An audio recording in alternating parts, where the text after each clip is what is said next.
Pat, I want to talk to you about this thing you already know about because it makes me feel more comfortable than pretending to talk to people. A new thing. I'm interested. Thanks, buddy.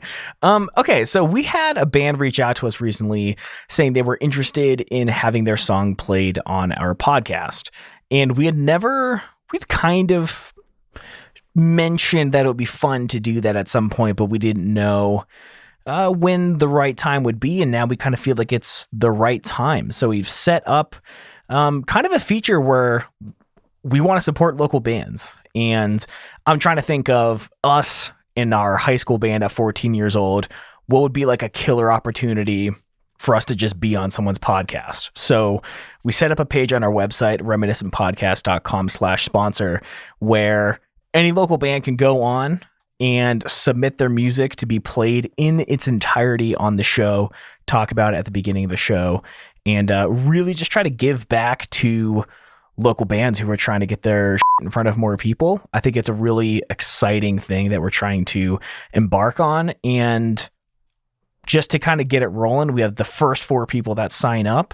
They are going to get their music played for free. The cost is insanely low anyways, but first 4 that sign up on our website is free. And I'm stoked because people, they like the playlist. We do the songs of the week, and a few people have asked for more. And we've talked a little bit about how our knowledge of music is quite limited anyway. So it'll be a really fun experience for us to also discover more bands, put them in our songs of the week playlist, feature them on the website, put them in the episode.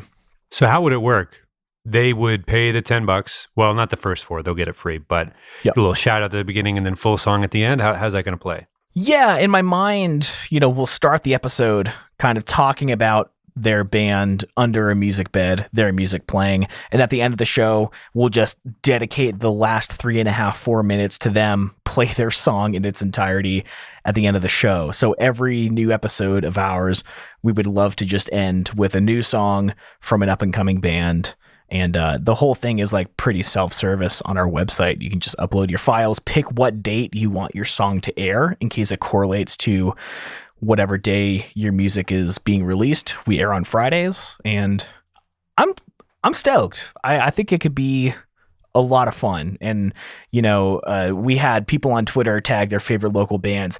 I listened to a bunch of the music out there, and there's some really catchy new up-and-coming bands just grinding, working super hard, and we'd love to feature them on the show. So again, the first 4 are free. We're excited to get it going, and don't want to belabor it, but yeah, new ways to find new music on the podcast. Super stoked. Yeah. Thanks, man. It's I'm here for you. It's a good idea. We already talked about it pretty at length earlier before we recorded. So I was supportive then, and I still am. I know it doesn't sound like it. This probably sounds sarcastic. Very into it. We want to hear your stuff, basically. So we'd love to enter into that type of relationship. So yes, on to the show, shall we? Let's do it.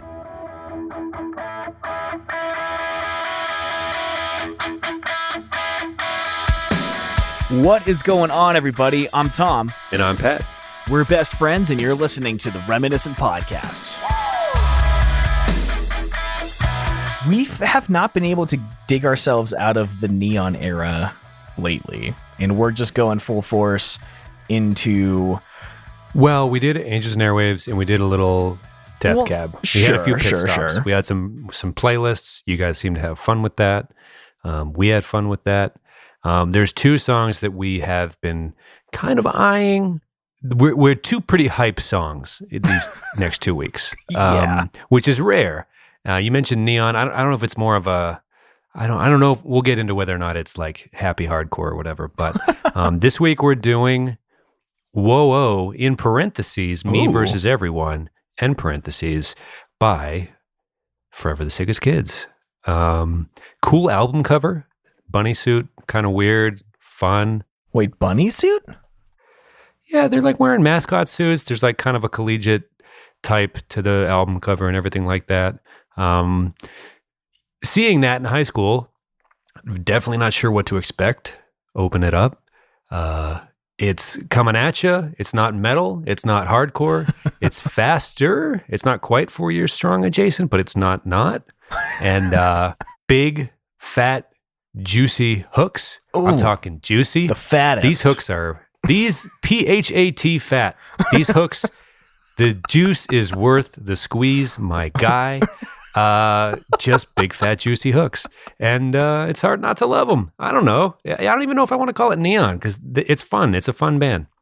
You know, I never actually looked inside the little emblem for the album art. I never noticed they were like furries on a racetrack.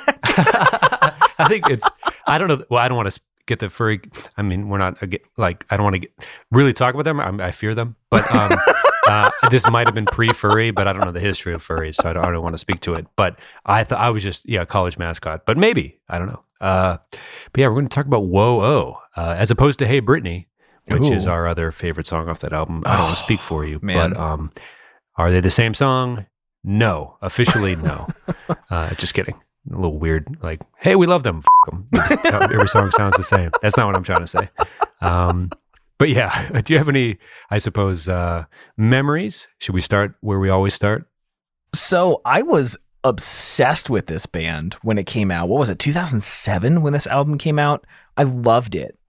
I thought this was like revolutionizing music at the time. I thought it was like so unique, like this kind of like party power pop punk vibe, as if Andrew WK hasn't existed for a while. Didn't know about him till way later.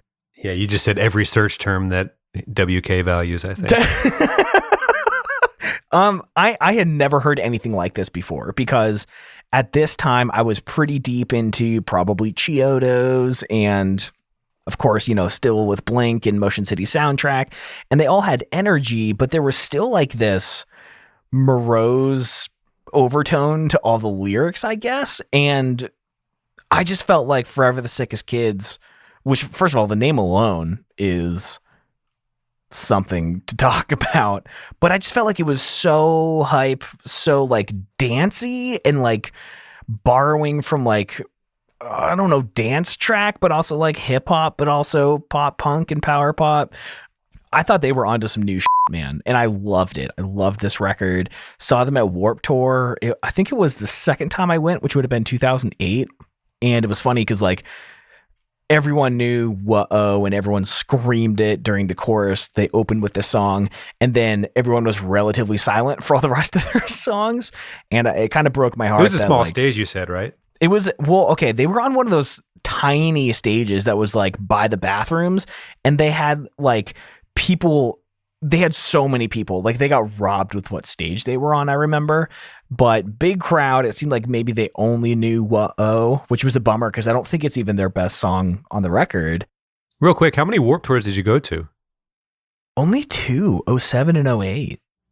Oh, okay, so this is your last and final. Yeah. Very different experience, or? Than the first one? Well, the first one's where I met Haley Williams and she signed my Motorola Razr. Ooh, that's a good, my favorite story, I think, probably. Right. And then I had to give it back to Verizon because the battery failed and I had to send back Haley's signature on the phone. No. Tragedy. I've heard that story like 70 times, and every time I hear that part, I'm like, oh no. It still hurts, no, man. It cuts deep, yeah. I remember. But you're seeing... Oh, go ahead. No, this isn't the Haley Williams episode. I remember like being so nervous to meet her. I like didn't even look at her, like didn't even talk to her, just like handed her my phone and she was like, "Are you sure?" And I just like nervously shook my head without opening my mouth. Are you lost, little boy? Oh, little 16-year-old Tom just God head over heels in love with that woman. Anyways, we are here for Was Forever the scene, Sickest Kids. Yeah, the scene at the second one though, I mean, we're definitely late into the decade now, later than your first trip. I wonder if there were any notable differences, and if you felt different seeing a band like Forever the Sickest Kids, if you were confused by the power pop mixed with like, are they trying to do a breakdown? Is this not supposed to be a breakdown? There's energy, there's hype, there's, it's less morose. It's weird that, we talk about some of the songs, like, I guess, hands down, I guess, is the most hype Dashboard song. I don't want to like upset anybody. That's probably, please correct us on Twitter. We love interacting with you, honestly, and genuinely at _reminiscent FM.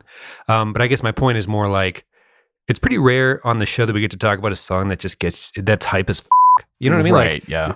we were watching the music video and I was just like getting so much work done today. I'm working from home lately.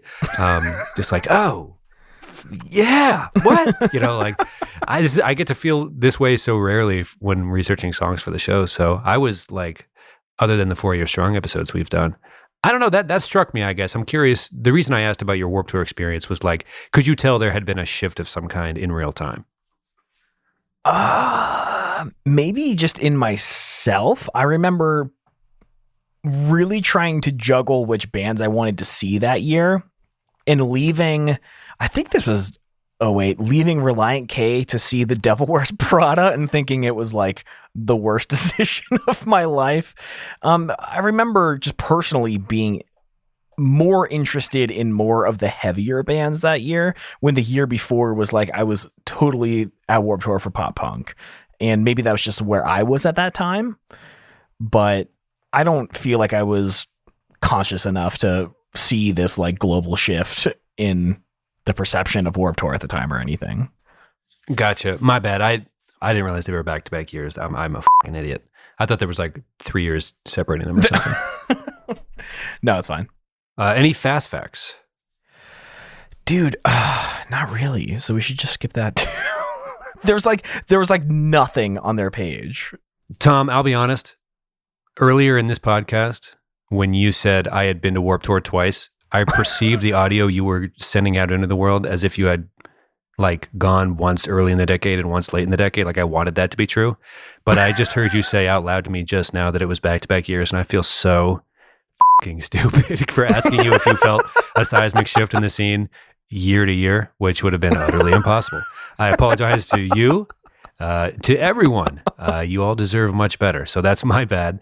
I guess my larger point, though, to kind of circle back, holy that's embarrassing. My larger point is like, if you're watching Paramore live and Haley's ripping through Hallelujah, I think you're probably in a different headspace than when they come charging out on a small side stage going, whoa, whoa, whoa, like right. And they're both very important energies and cool, and not that early decade bands didn't rock out, but there's almost a carelessness, and I guess hype's the word. Like, we are going to do a couple songs in a row here this week and next where I don't remember feeling that jazzed up in a long time, maybe ever doing the show. You know what I mean? Even Alive with the Glory of Love has like definitely different tones and, lyrics and stuff kind of attached to it. This is just like, let's turn it up and let's jump around kind of. Even the video kind of represents that. It's a simple idea, but it's like, let's get after it. Yeah. I mean, to me, it's like, it feels very 2007 to me on like the poppier side of 2007. I have like their Wikipedia page is like, there's like nothing there. But anyways, two things that I really, really love. Tom's trying to hint to the audience that we're not going to have too many fast facts before we start talking about the video, I think, which is sometimes it happens. Sometimes that happens. Okay, so I've got a couple things here. First of all, the video aired on MTV's TRL June 24th, so not very far from our current time, but 13 years in the past. And I am stunned by this. It reached number 38 on Billboard Mainstream Top 40. I thought you were going to say you were stunned like I am every time I hear that TRL lasted that deep into the millennium. Unless it's still going on now and I'm just that out of touch. But no, 38 is tremendously high. I think we're learning now in the late era stuff that like, what weird was charting? Not just charting, like, we talk about All American Rejects and some of the stuff maybe in the middle of the decade early. You're like, oh, that's cool. They cracked this. What a milestone. That's neat. But now Forever the Sickest Kids is, hitting 38. You're like, wow, okay, it's here, it's there. There's no like up and coming scene. It's a legitimate machine. Warped Tour is probably thriving at this point, I'd imagine, right? Right. And also, like, I didn't know this until you like brought it up as a joke a few months ago. There was a remix version in 2009 featuring Selena Gomez. Was that this song? Yeah. Oh my God. Why would we have been talking about that? I totally forgot about that. But yeah, I guess that speaks to like, we got to get Selena in the studio with Forever the Sickest Kids. Like, who the ever thought that was ever going to get said? Even looking back, you wouldn't have guessed that. I guess pop punk, emo, power pop, whatever would have, I guess, gotten. I mean, money talks, bullshit walks. I guess, right? So like, there must have been such a profitability to the scene at that point that if Selena Gomez was in the fucking studio with Forever the Sickest Kids, remixing Whoa Whoa in parentheses, me versus everybody in parentheses, then there's something serious had happened. God, I love that anecdote. And I love that I had forgotten, and I love that you brought it back up, because why? Anyway, Right. we don't have to start a whole thing. That's so incredible, though. My last point on the Wikipedia, which is 2 sentences long. For those keeping track at home, we have come a whole other point since the first. That makes 2. The last point on their Wikipedia page is, it has been featured in numerous Nerf commercials. Hey! Which, okay, I'm just trying to think of a Nerf commercial that uses the lyrics, "Why do I put myself in these situations?" A little brother just getting like slammed with Nerf bullets in the corner or something. Anyway, that's Wikipedia for you guys. The mom doing crab core in the kitchen while she makes Totino pizza rolls for... Oh, man. Anyways, Yes. we should get into the video because it's a lot of fun. To your credit, Tom, those were 2 fine fast facts. And they truly were fast. So it's not like they were false advertising here. So, yes, the video. What should we talk about first? The Instagram filter thing? Or what time period this is supposed to be taking place in? Like, where do we start here?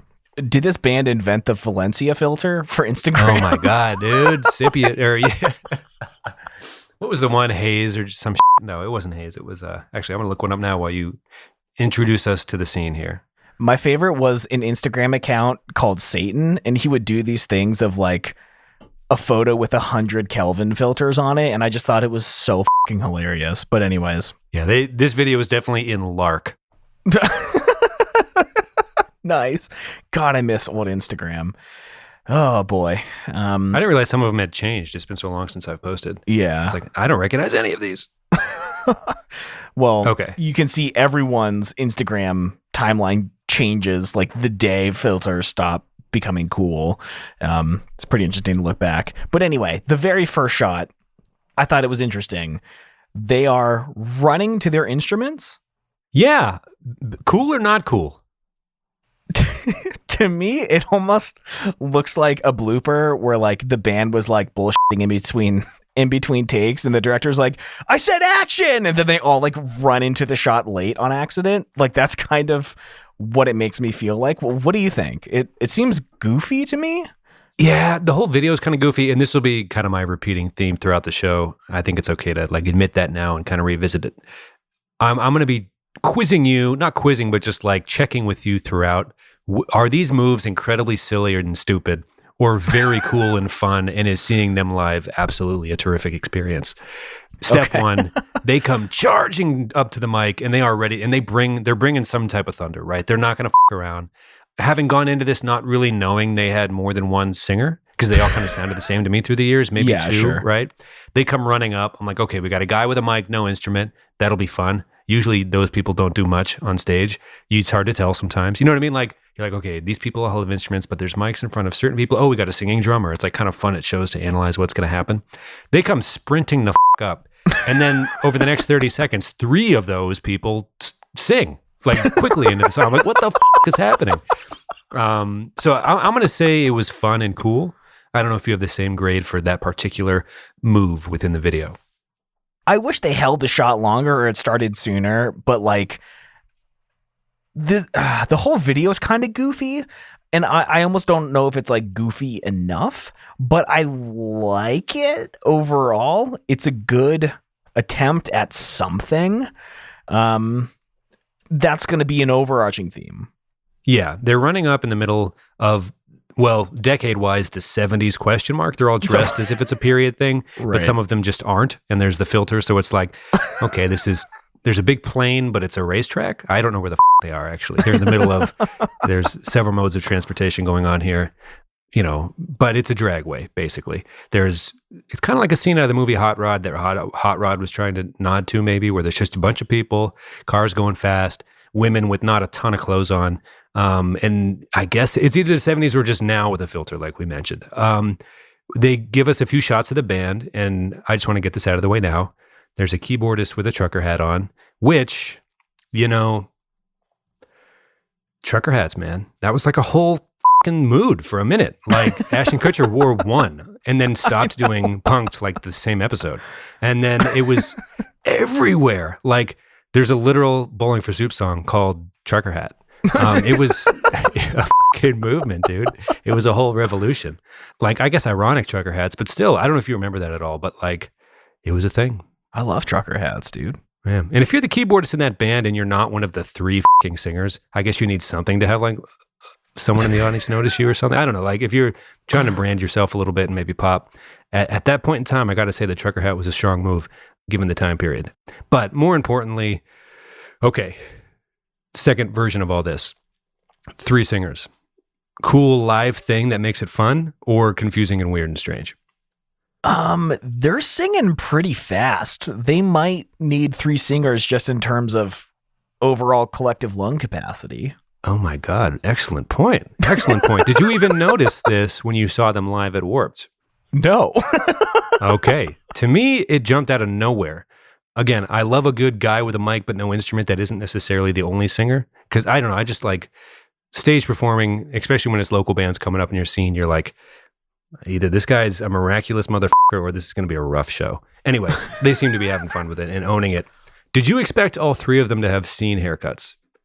I don't specifically remember visuals of the band, but again, this is the most 2007 band, right?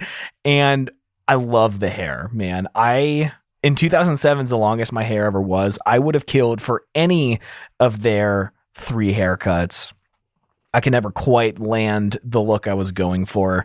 It's incredible. It's incredible. And also like the fact that usually a band is like, oh, we already have the one guy with the scene hair, or like, we can't have 2. Surely we can't have 3. And they're like, yeah. We're here to party. Yeah. Cudi's what we aim for. Even their dudes stay in their lane. Like I'll be a different enough scene hair. But yeah, the 3 lead singers are like, no, all 3 of us are long and weird and crazy, trying to own the stage. I'm like, I don't really know who's driving this fucking thing, but I'm loving how fast and weird this this trip has been.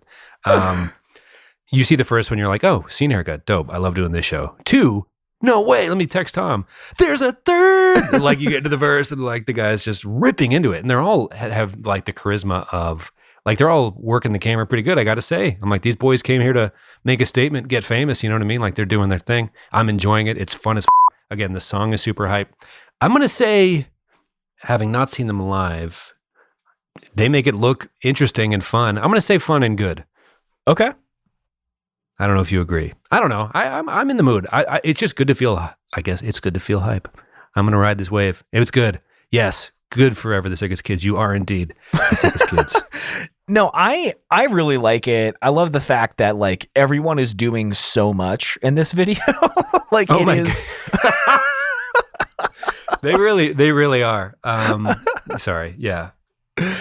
I think the plane, like the huge plane behind them, is actually kind of fucking badass. And then it's going back between this like mild storyline that develops over time. And I think like earlier in this episode, you're like, are they going for like a spin-off of, you know, an old 70s movie or something? I'm not really familiar with them, but there's a couple things I noticed like in the cinematography that made me feel like they were riffing on some of that stuff. Like the shot at 1 minute and 18 seconds, the fast zoom in on the camera, which like zooming just isn't done much more. They'll like dolly in, but like back then zooming was like a weird dramatic thing. And like this lingering look that goes on, it makes me think it's like, not like MASH, but one of those like drama action movies. And I really think they were trying to like make that shot specifically be a nod to that.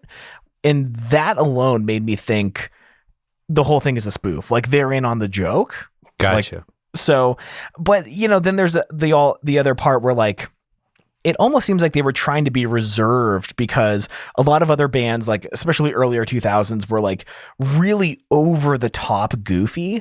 And it seems like maybe they made the conscious decision to like dial it back a little bit. But in doing so, it almost feels like we don't know if it's intentional or not. So maybe they like overcorrected on. There's a move coming pretty soon where I'm not sure dialing back is the right way to describe it. But I do want to talk about one thing quickly first.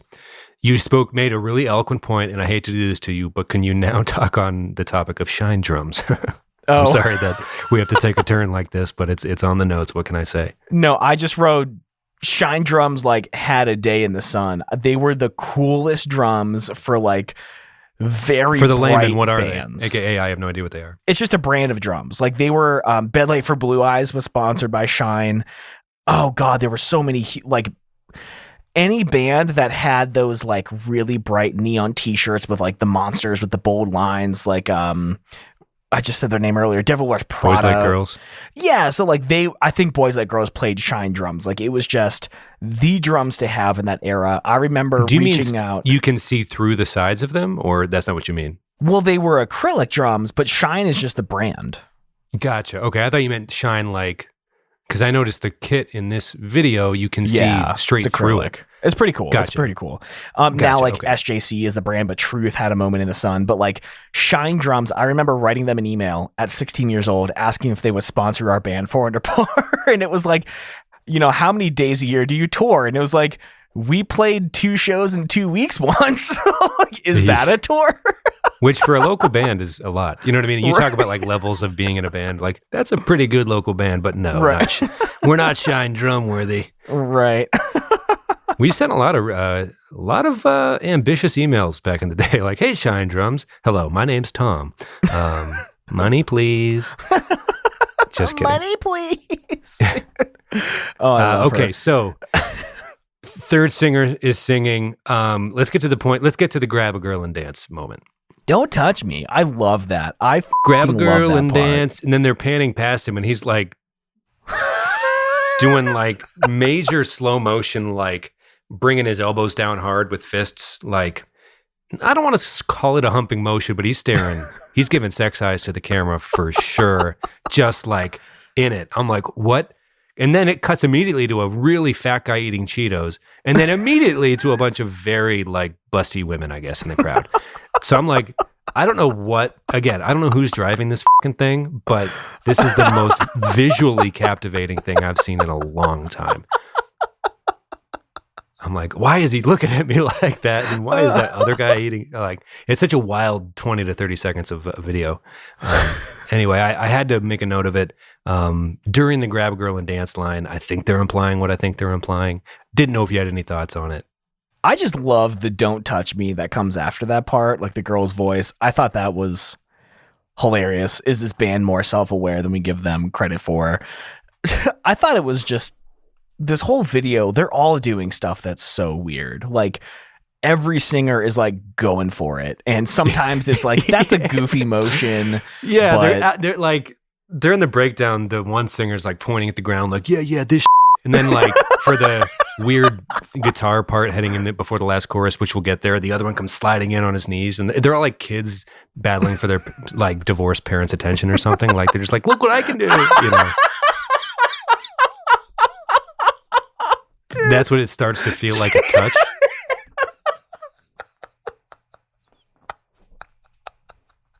holy shit. Oh my God. That's the funniest thing you've probably ever said on this show. Can relate. Like, Yeah, I'm Dad, sorry, watch. I've definitely done that knee slide as well, but no judgment.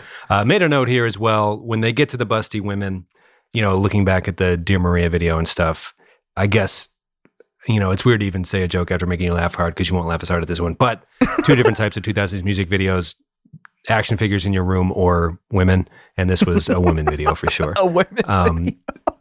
So, shout out to the Cheeto guy. Can we talk about the main lead singer? I believe he's the guy that eventually gets a storyline in this video. He's wearing a sweatsuit, kind of the 70s era stuff. But so he's in there, he's singing, he's charismatic, they all are, but he doesn't have an instrument. He seems to be the main lead singer. He's in the middle. Is he a Brendan Urie prototype or B model? Or, you know, I talked to you about this earlier, where the Jake from State Farm guy in the original commercial, the guy on the phone, to me looked a lot like Jason Segel. In my mind, that meant to me that Jason Segel had become very famous, that there was like a prototype of that dude that would be in a commercial, or like, hey, let's get a Jason Segel type. This guy felt like a Brendan Urie type to me, a touch. I don't know if that speaks to me being insane and you don't see that maybe, but I was getting a lot of Brendan Urie energy and maybe like, hey, get me another one of him or something, like some exec kind of, you know what I'm trying to say? I don't know. I was getting similar vibes. Huh. Like Brendan Urie as we know him today, or like 2004 or 2005 Panic? A theatrical guy with that face structure and body type and hair type who can sing, a little.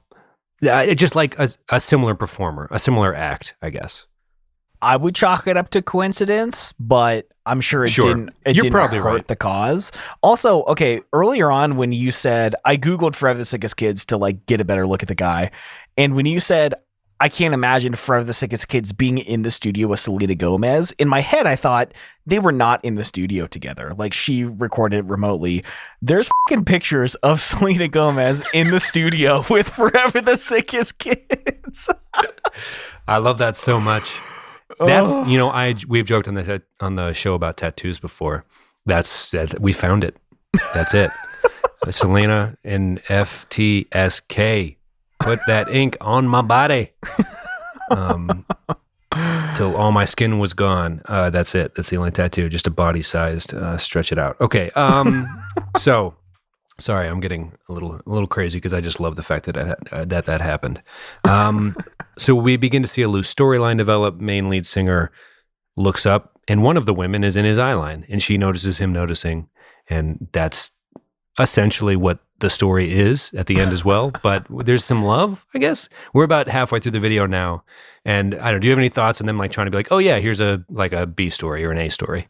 I mean, I think the video having gone on this long without any kind of cohesive story made me like not even notice anything happened the first time, because I had just, succumbed to the fact that there's going to be no story. It's just like party shots.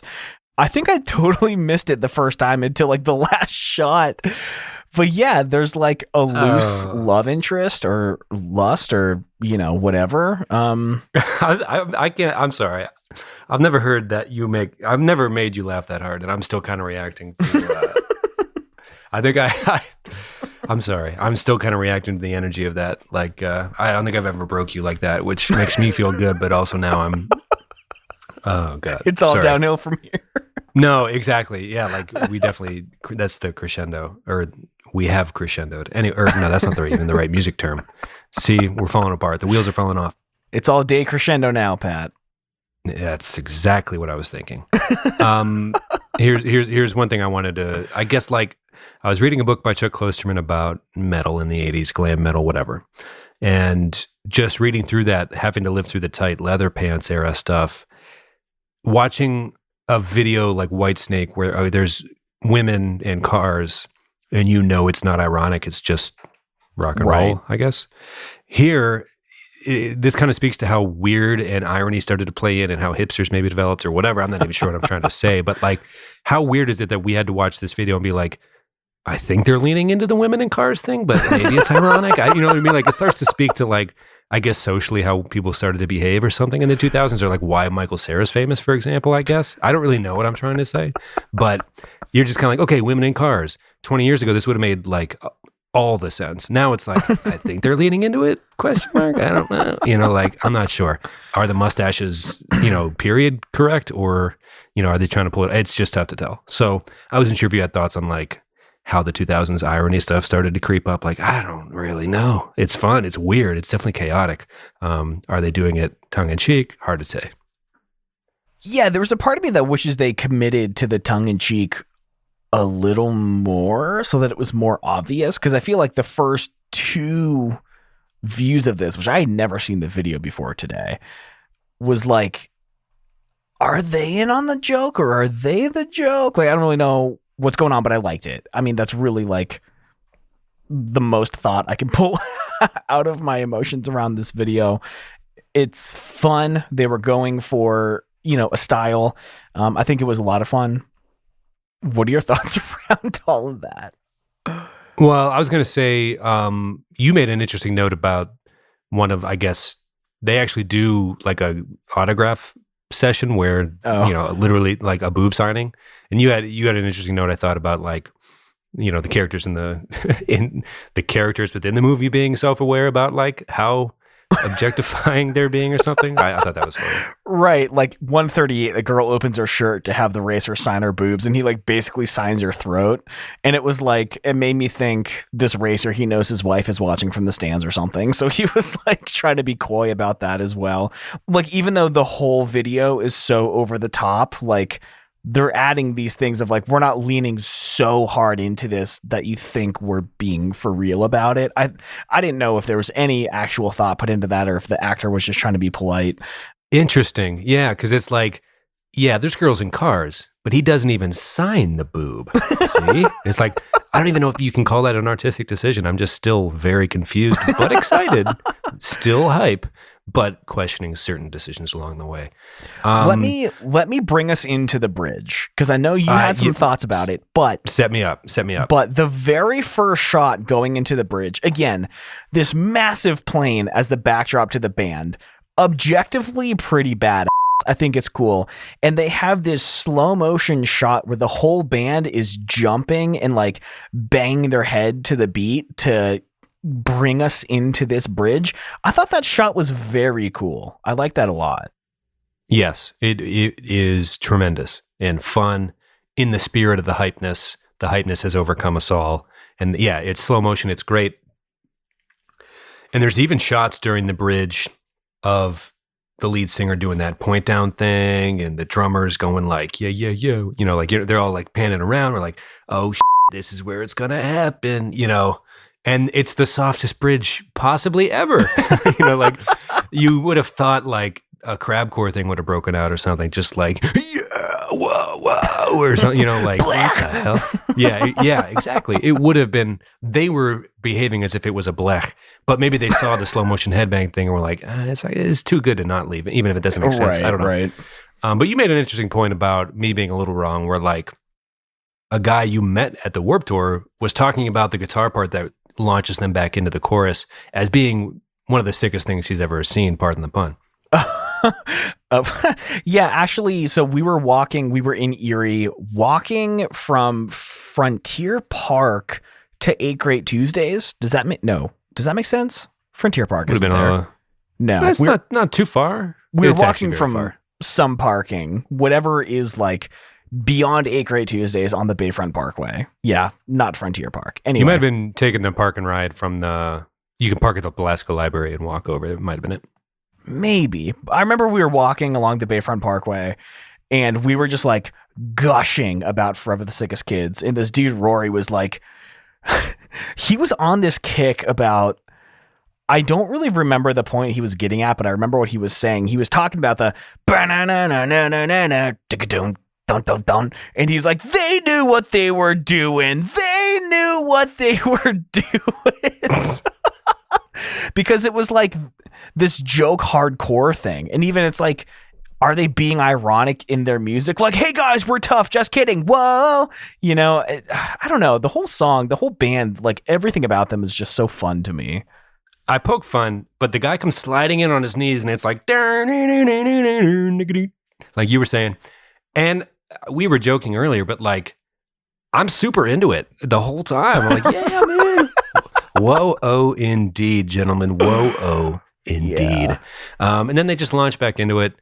Meanwhile, the story's advancing a touch where now we see his plot to like get the girl is to steal a car, I guess. I guess so, yeah. So he does so. So they're rocking out in the bridge, and here's another performance question for you. Underrated or overrated live move. Guy straight up jumps over another guy with his guitar as the other guy's kind of, instead of like the back roll thing that I think Fall Out Boy made famous. Paramore noted on Pressure. Paramore. My apologies. Just jump right over. Thoughts on that? Again, I love the video. I love them, but I feel like everything came a tiny short of like Full Send. And I think this might be another. Here's a question though.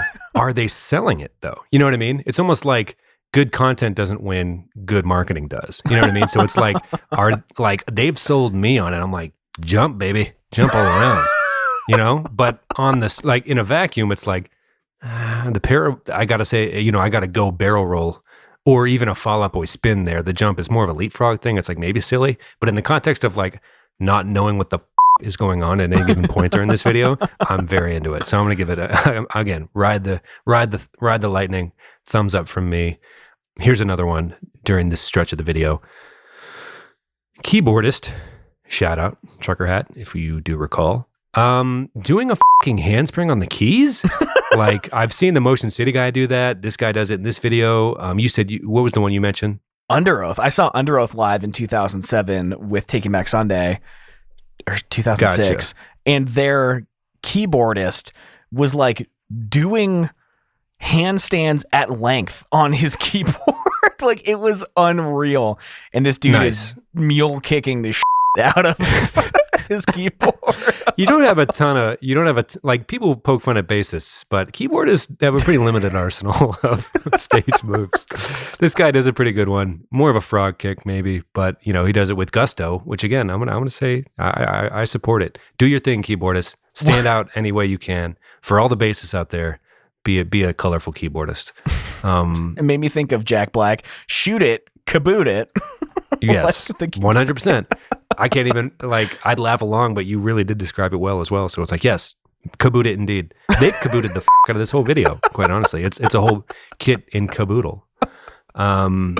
Okay. He loses his trucker hat at one point, rocking out the final third of the song. R.I.P. The guy gets in the car, crashes, and we get kind of a Sandlot thing. Do you want to describe how the video kind of ends? Yeah, the car just explodes, and we get this race cam footage that I'm wondering if it was from a real crash where it knocks out the race camera from the side of the track or something, which I thought again was fun.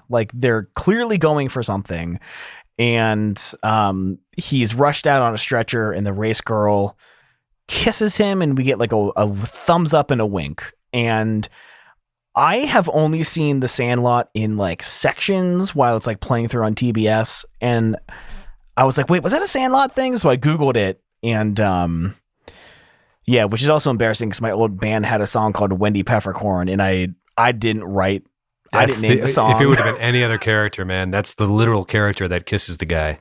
I know, and I didn't know for so long because it was 2011 and people just wanted to make funny song names, and I just went with it. But yeah, a little Sandlot nod. I mean, which is, I like it.